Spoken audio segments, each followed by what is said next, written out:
Hello. You ever watched a window cleaner at work?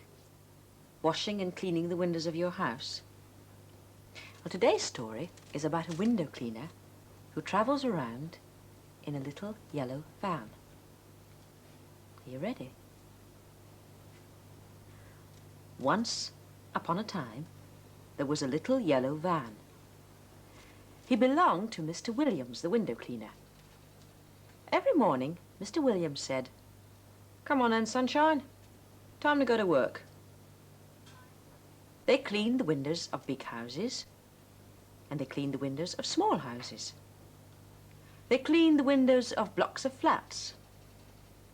They cleaned the windows of offices. And sometimes they cleaned the windows of shops. On Monday, they went to Exhibition Place and cleaned the windows of some big houses. At 3:30, as usual, they stopped. As usual, they went home to collect Mrs. Williams and take her shopping in the supermarket. Then they fetched John and Susan from school. After that, it was time to go home. On his way home, the little yellow van always went along Victoria Street because he had a friend who lived there, the old lady at number 60.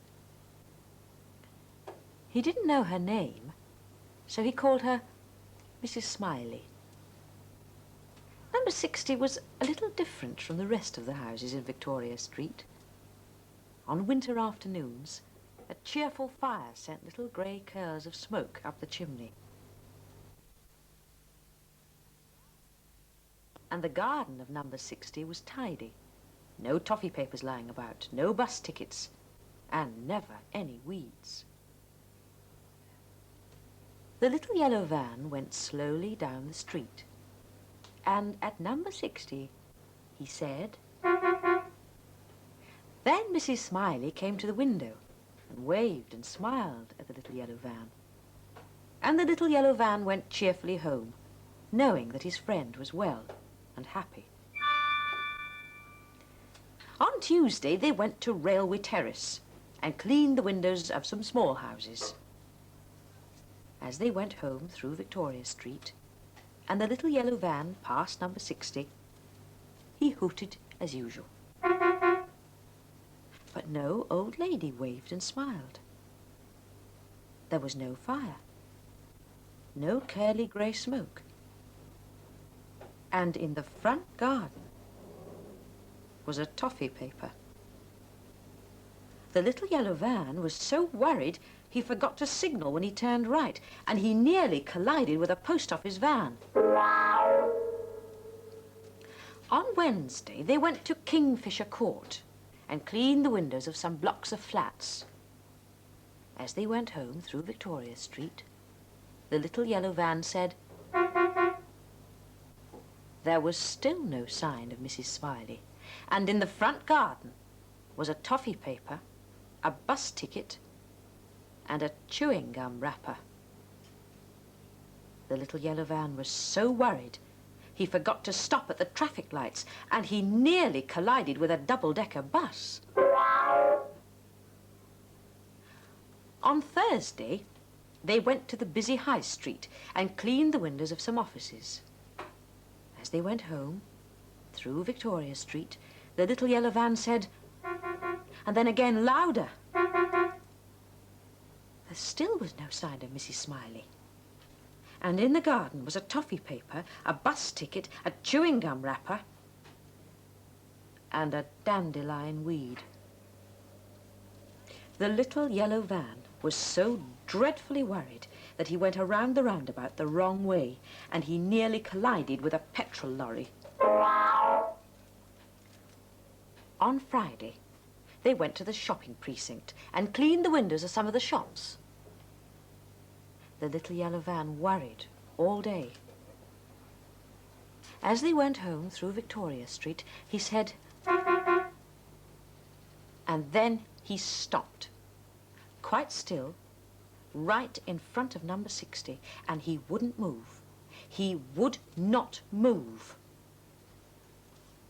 "Come along, Sunshine," said Mr. Williams. "Perhaps he needs petrol," said Mrs. Williams. "Perhaps it's his sparking plugs," said the children.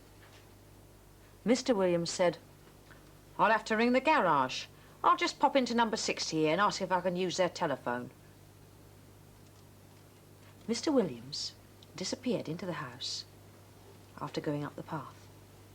When he came back, he said, "Well, Sunshine, you'll have to wait for a bit, I'm afraid. The old lady's got aches and pains, her rheumatics, she says.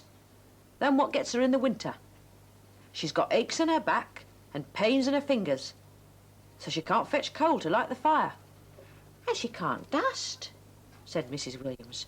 "Or tidy the garden," said John and Susan. They all got out of the little yellow van and disappeared into number 60. Mr. Williams lit the fire, and curly grey smoke came out of the chimney. Mrs. Williams dusted and polished and put the kettle on for a cup of tea. John and Susan tidied the garden until it was properly neat again. Then they all came back and got ready to go. But Mr. Williams said, "Oh dear, you won't go, will you, Sunshine?" Then old Mrs. Smiley came to the window and waved and smiled at the little yellow van. He said, and then his engine purred, and away he went. For the rest of the winter, they stopped at number 63 every afternoon to help Mrs. Smiley, until at last spring came. As the first yellow crocus came up in her garden, all Mrs. Smiley's aches and pains disappeared. But the little yellow van often stopped at number 60 and waited contentedly outside, while the Williams family went inside for tea and biscuits with their friend, Mrs. Smiley. Well, I hope you enjoyed that story. That's all we've got time for today, so I look forward to seeing you again soon. Goodbye.